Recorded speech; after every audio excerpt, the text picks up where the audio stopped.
ओ शांति। आज 2 सितंबर 2024 के महावाक्यों के मनन चिंतन में प्यारे मीठे बाप दादा ने कहा, बच्चे जैसे तुम्हें निश्चय है ईश्वर सर्वव्यापी नहीं, वह हमारा बाबा है, बाप है। ऐसे दूसरों को भी हमें निश्चय करवाकर उनसे ओपिनियन लिखवानी। जैसे बाबा अभी कुछ दिनों पहले मुरलियों में उद्घाटन के लिए कह रहे कि जैसे हम वीआईपीज को बुलाते हैं, बड़े बड़े नेताओं को बुलाते हैं या दूसरे वीआईपीज को बुलाते हैं, जब बुलाते हैं तो उनको समझानी देनी होती है पहले कि यहाँ पे कौन सा कार्य हो रहा है, कैसे भगवान आकर ये कार्य कर रहे हैं, परमात्मा कौन है। उनको जब बता देते हैं तो अभी ओपिनियन की किताब के लिए भी कहा था बाबा ने, भी एक बुक बनाओ दिल्ली में जिसको सब पढ़ें और प्रभाव पड़े। तो आज बाबा ने कहा उसमें ओपिनियन क्या लिखवाने। तो उनको ये समझानी देनी है कि भगवान सर्वव्यापी नहीं है, ये उनको निश्चय हो जाए पक्का। और फिर उनकी ओपिनियन लो। अब उनके ओपिनियन में यही लिखा हुआ आता है कि ब्रह्मा कुमारी अच्छा काम कर रही हैं, भगवान से मिलने का रास्ता बता रही हैं।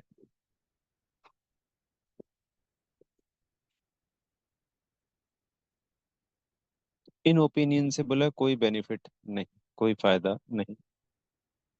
ठीक है, अच्छा काम कर रही हैं, भगवान का मिलने का रास्ता बता रही हैं, पर उससे कोई बात तो सिद्ध हुई नहीं ना। दूसरी आत्मा जब पढ़ेंगी तो उन पे प्रभाव पड़ेगा ही नहीं। बाबा ने आज 3 पॉइंट बताए कि आपको उनको समझानी देनी है। तो वो ये लिख के जाएं कि हाँ, भगवान सर्वव्यापी नहीं है। भगवान तो हमारा बाप, टीचर, सदगुरु है। तो वो सर्वव्यापी कैसे हो सकता है? वही, जब भगवान है, निराकार है, तो वही इस गीता के ज्ञान को दे सकता है।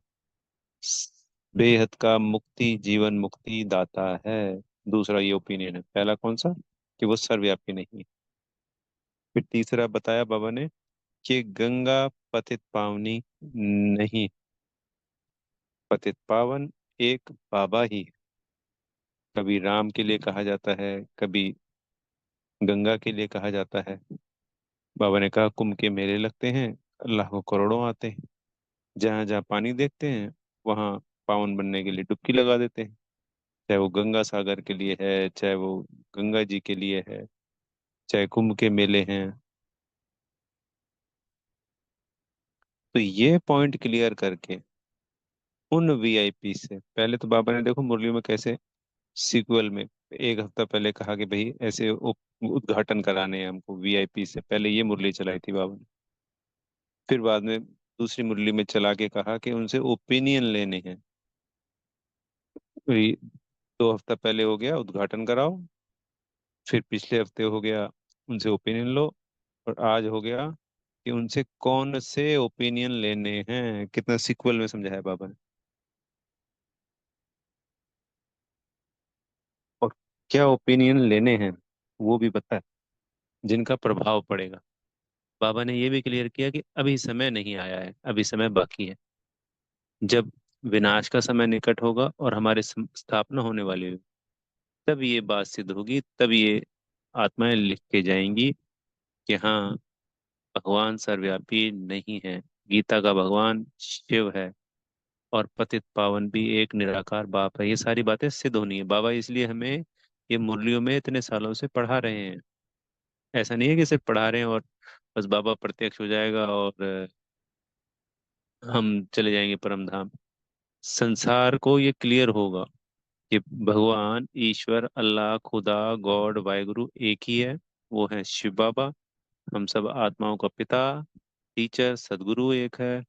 वही सबका मुक्ति, जीवन मुक्ति दाता है। ईश्वर सर्वव्यापी नहीं है। गीता के भगवान सिर्फ परमात्मा शिव हैं। जो भी करता धरता है, हमने इतने जन्मों भक्ति की है, उस भक्ति का फल देने वाला, जो भी हम जिनको इष्ट देव देवी माता मानते थे, वो नहीं, सिर्फ और सिर्फ परमात्मा शिव ही है। तो जब वो बाबा शब्द से बाबा को याद करेंगे दूसरे धर्मों की आत्मा में, तभी तो उनको मुक्ति मिलेगी।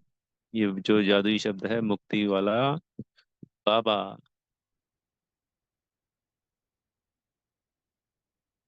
तो ये ओपिनियन तो एक रास्ता है, जरिया है अनेकों अनेक आत्माओं तक पहुंचने का, उनके ऊपर प्रभाव डालने का, यह सिद्ध करने का कि भाई परमात्मा प्यारे बाबा आ गए हैं। इसमें सिर्फ आत्माओं के कल्याण की बात छुपी हुई है, क्योंकि जब तक सभी आत्माएं ये नहीं मानेंगी कि भगवान सिर्फ शिव बाबा हैं और वही मुक्ति जीवन मुक्तिदाता हैं, वही पिता टीचर सदगुरु हैं, तब तक उनकी मुक्ति नहीं हो सकती। कोई बाबा अपने आप को सिद्ध करने में नहीं लगा हुआ है। बाबा सिर्फ बेहद के कल्याण की खातिर यह सब कर रहा है। जितनी भी 8 अरब आत्माएं हैं, एक एक, मतलब जब भी विनाश होगा उस तक जब जितनी भी आत्माएं होंगी, उन सभी एक एक आत्मा को साथ लेके जाना है, एक एक आत्मा का कल्याण करना है, एक एक आत्मा को मुक्ति जीवन मुक्ति का वर्षा देना है। जैसे कल संडे की मुरली में बाबा ने बताया कि हम मास्टर मुक्ति दाता हैं, ये कार्य हमारे द्वारा होना है, जिसकी वजह से हम फिर द्वापर में और कलयुग में इस देवी देवता के रूप में फिर से पूजे जाते हैं। जो पिछले 88 सालों से मुरलियों में चल रहा है, वो लगभग लगभग अब आने वाले समय में, क्योंकि समय बचा ही कितना है, अप्रोक्सीमेट 10-11 वर्ष, इसी में ये सारी बातें सिद्ध होनी है और क्लियर होना है। ऐसा नहीं है कि बिल्कुल अंत समय आ गया, तीसरा विश्व युद्ध शुरू हो गया और उधर 5 तत्वों ने अपना रूप दिखाना शुरू कर दिया और उसी बीच में ये कार्य हो रहा है, उस वक्त कुछ नहीं होगा। ये उससे पहले ये सब बातें सिद्ध हो जाएंगी, 33 करोड़ देवी देवता तैयार हो जाएंगे, तभी तो स्थापना होगी, तभी तो वो जब जाने वाले तैयार हो गए, सत्युग त्रेता वाले तैयार हो गए, सब आत्माओं ने अपनी प्रारब्ध बना ली, तभी तो ये सब होगा। तो अभी तो कितने सिर्फ कुछ लाख जुड़े हैं, तो अब ये कार्य अब कहीं कभी भी शुरू हो सकता है बहुत तेजी से। अब कितनी अव्यक्त मुरलियों में, पिछले 2-3 अव्यक्त मुरलियों में बाबा ने कहा कि मैं साक्षात में आने आ रहा हूँ। कल की मुरली में बाबा ने कहा कि मैं बच्चों के साथ प्रत्यक्ष होऊंगा। बच्चे चाहते हैं कि बाप प्रत्यक्ष हो और बाप चाहते हैं बच्चे प्रत्यक्ष हो, पर बाप बच्चों के साथ प्रत्यक्ष होंगे। इसलिए पिछले अव्यक्त मुरली में भी बाबा ने अपनी प्रत्यक्षता की बात करी,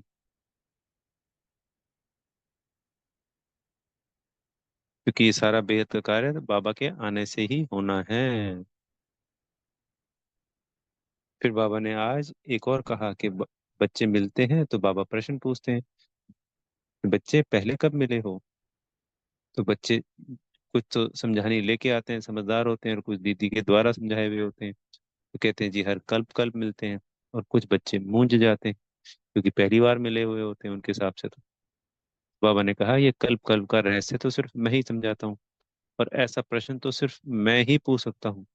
कोई भी साधु सन्यासी ऐसा प्रश्न पूछ ही नहीं सकता, दिमाग में नहीं आ सकता। कितनी सिंपल साधारण अच्छी अच्छी गुह्य गुह्य बातें हैं, फिर भी आत्माएं 10 साल 5 साल 15 साल ज्ञान में चलने के बाद कैसे संशय में आ जाती है। कितनी वंडरफुल बात है, होता कैसे है क्या है, ये तो बाबा ही जानते हैं कि उनके मन में ऐसे कैसे संशय क्रिएट हो जाते हैं, कि ये बातें कोई मनुष्य थोड़ी कर सकता है।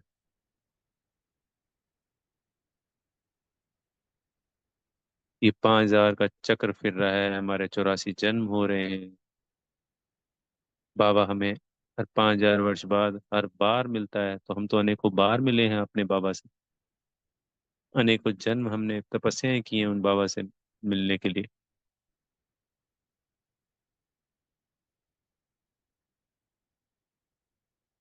फिर आज बाबा ने विशेष वरदान में कहा ब्राह्मण जन्म की विशेषता को नेचुरल नेचर बनाने वाले सहज पुरुषार्थी भव।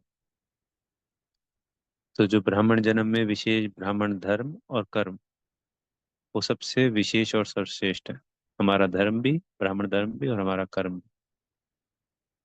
क्योंकि जो ब्राह्मण कर्म है उसमें हमें ब्रह्मा बाबा को फॉलो करना है।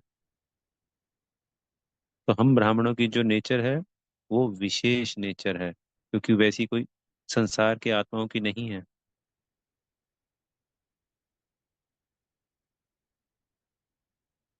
और ना हमारे संसार की आत्माओं की तरह है।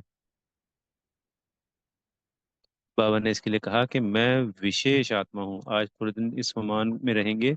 मैं विशेष आत्मा हूँ। यह नेचर जब नेचुरल हो जाएगी, तब हमें बाप समान बनना सहज हो जाएगा। तो क्या नेचुरल हो जाएगी? आत्मिक स्थिति में स्थित होना। मैं विशेष आत्मा हूँ। और वो भी कोई मैं नॉर्मल आत्मा नहीं, मैं विशेष आत्मा हूँ। एक तो हो गया मैं आत्मा हूँ, और एक है मैं विशेष आत्मा हूँ। इससे बल मिलता है आत्मा को, विशेष शक्तियां इमर्ज होती हैं। जब हम ये हमारी नेचर बन जाएगी सदा आत्मिक स्थिति में स्थित रहने की। हमें ये अपने मन को, बुद्धि को कहना नहीं पड़ेगा कि मैं विशेष आत्मा हूँ, ये दोहराना नहीं पड़ेगा। जैसे आज हमें नेचर है कि मैं शरीर हूँ ही हूँ, ये नेचर ही तो बन चुकी थी हमारी, जो कि झूठ थी। तो इस सत्य को हमें स्वीकार करना है, और इसको हमारे को नेचुरल नेचर बनानी है। तो इसको सहज अनुभव कर बाप समान बनने के लिए मैं विशेष आत्मा हूँ, इसको सदा याद रखना है। यही हमारा सहज पुरुषार्थ है। फिर बाबा ने आज स्लोगन में कहा है कि पवित्रता और शांति की लाइट चारों ओर फैलाने वाले ही लाइट हाउस हैं। लाइट हाउस से दूसरों को रास्ता मिलता है, प्रकाश मिलता है, शक्ति। और हम लाइट हाउसों से पवित्रता, क्योंकि पवित्रता ही सुख शांति की जननी है।